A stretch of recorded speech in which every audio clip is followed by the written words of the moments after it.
அன்புடையீர் வணக்கம். ஹரி ஓம். நற்பவி நற்பவி நற்பவி குருவே சரணம். தேனி மாவட்டம் பெரியகுளம் வட்டம் கைலாசப்பட்டி கைலாசநாதர் மலைக்கோவில் கிரிவல பாதையில் அமைந்திருக்கும் மாற்றுத்திறனாளர்கள் மறுவாழ்வு விரல்களால் இல்லாமல் கையை நல்ல பயிற்சிகளை இப்பொழுது நாம் காண்கின்றோம்.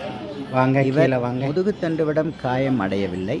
ஆனால் வைரஸ் தாக்கத்தின் காரணமாக முதுகுத்தண்டு பாதிப்படைந்து 17 வருடங்கள் ஆகிவிட்டன. 17 வருடங்கள் கழித்து அவருக்கு கொடுக்காதீங்க, இறக்குங்க,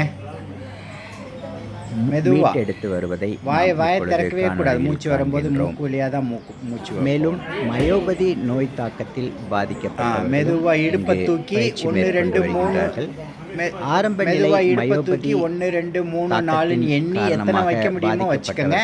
மீண்டும் ரொம்ப தம் கொடுக்க கூடாது.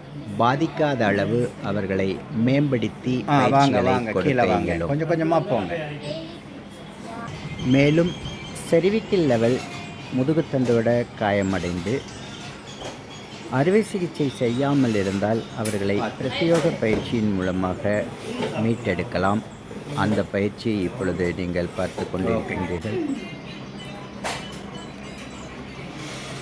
இவர் மயோபதி தாக்கத்தில் பாதிக்கப்பட்டவர். இலுசாமி நல்ல கீழே வரட்டும், 25 வருடங்கள் வரைக்கும் கை வரட்டும். நீங்களாம் ஆரம்பத்திலேயே வந்திருந்தீங்கன்னா சூப்பராக ஏதாவது ஒரு அரசாங்க வேலை வாய்ப்பில் இருந்திருப்பீங்க.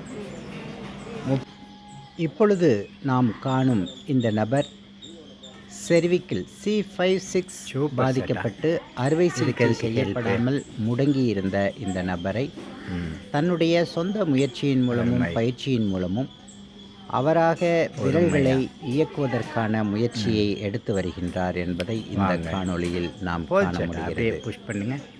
விதியின் மூலமாகவோ கர்ம வினைகளின் காரணமாகவோ நாம் பாதிக்கப்பட்டு முடங்கிவிட்டாலும் கூட நாம் ஒரு படி முயற்சி எடுத்து வைத்தால் இறைவன் 10 படியை நமக்கு வழிகாண்பிப்பார் என்பது சாத்தியம். நன்றி.